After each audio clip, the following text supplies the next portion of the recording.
Assalamualaikum warahmatullahi wabarakatuh. Alhamdulillah. Wassalatu ala rasulillah wa ala alihi wa sahbihi wa muwalah.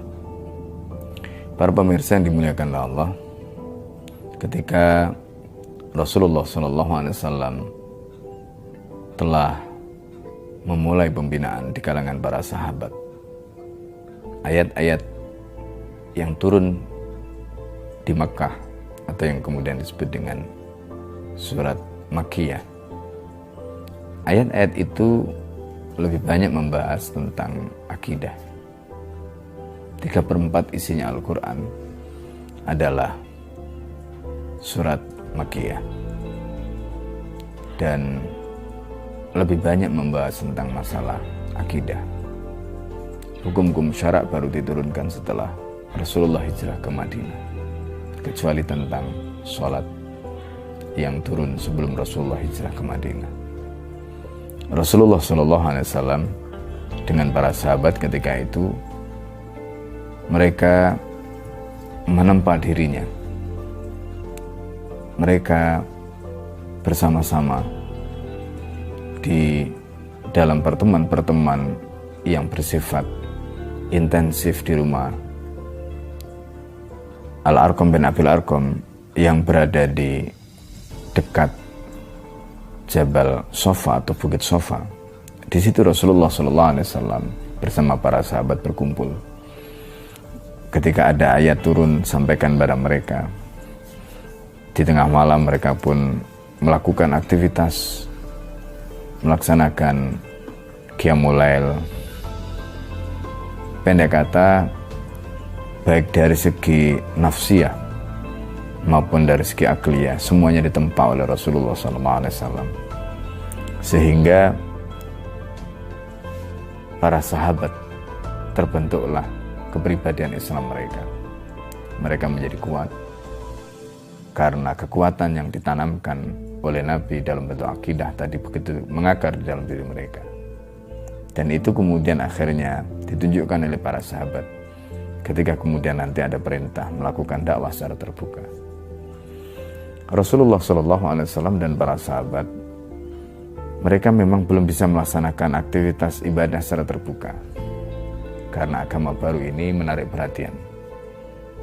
Mereka menyembah sesuatu yang berbeda dengan apa yang menjadi sesembahan orang kafir Quraisy pada waktu itu. Karena itu Rasulullah SAW dan para sahabat ketika mereka hendak mengerjakan sholat, mereka mencari tempat di lembah-lembah. Seperti kita tahu, Makkah itu dikenal dengan sejuta lembah, sehingga ada ungkapan Ahlu Makkah atrabi syu'abiha. Penduduk Makkah lebih kenal, lebih tahu tentang lembah-lembahnya, karena begitu banyaknya lembah di Makkah.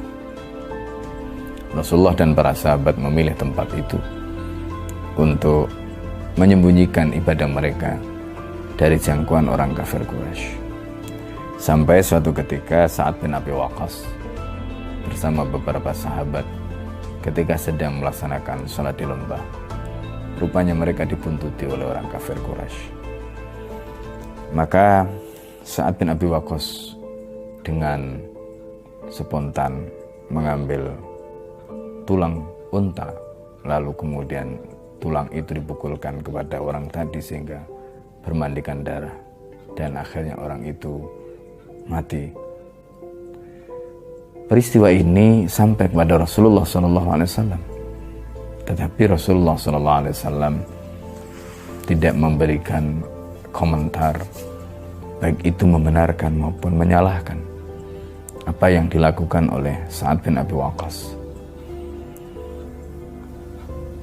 Apa yang kemudian terjadi pada kaum muslimin dalam fase di mana dakwah mereka dilakukan secara tertutup, khususnya terkait dengan keanggotaan kelompok tadi atau khalqah tadi, kajian-kajian tadi, mereka melakukan di tempat-tempat tertutup. Ibadah mereka pun mereka lakukan di tempat-tempat tertutup. Sebagaimana yang kemudian ditunjukkan oleh Sa'id ketika di rumahnya ada Khubbab bin Al-Ard. Sa'id bersama istrinya Fatimah ketika itu dibina oleh Khubbab bin Al-Ard yang diutus oleh Rasulullah SAW untuk menyampaikan Islam. Dan dalam peristiwa itu kemudian kita tahu ada peristiwa kepergok Umar bin Khattab, dan akhirnya Umar bin Khattab melalui majelis tadi akhirnya masuk Islam. Itu membuktikan bahwa Rasulullah SAW memberikan perhatian kepada para sahabat yang baru masuk Islam agar mereka juga mendapatkan materi atau suplai pemikiran yang dibutuhkan untuk membentuk akliyah mereka.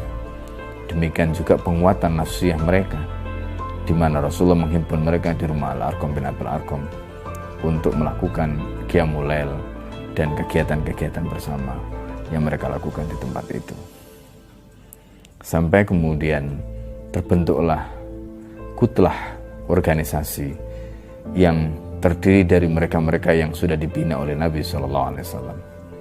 Pembinaan yang memakan waktu kurang lebih sekitar 3 tahun tadi berhasil mencetak orang-orang yang memiliki saksi Islam yang luar biasa, kepribadian Islam yang tangguh, kokoh, kuat, sehingga mereka betul-betul matang. Dan pada saat itu, setelah 3 tahun berlalu dan terbentuklah saksiyah mereka, matanglah akliyah dan nafsiyah mereka, pada saat itu Allah kemudian menurunkan surat Al-Hijr yang di situ ada perintah kepada Nabi dan para sahabat untuk menampakkan dakwah. Allah Subhanahu wa taala nyatakan, fasta' bima tu'mar wa'rid 'anil musyrikin. Sampaikan secara terbuka apa yang diperintahkan kepadamu dan tentanglah perilaku atau kesalahan-kesalahan yang dilakukan oleh orang-orang musyrik itu. Memang pada saat itu, tepatnya menurut sebagian ahli sirah seperti At-Tabari menyebutkan peristiwa itu terjadi pada tahun ketiga kenabian. Dan ini bisa kita sebut sebagai bidayah tafa'ul, permulaan tafa'ul. Dan itu dilakukan oleh Nabi SAW setelah Rasulullah SAW menyiapkan generasi yang siap terjun di masyarakat. Dan generasi-generasi itu dibina oleh Nabi selama 3 tahun. Pada saat itu dakwah mulai dilakukan secara lebih terbuka. Sampai kemudian akhirnya pada tahun kelima masuk Islamlah Umar bin Khattab dan Hamzah.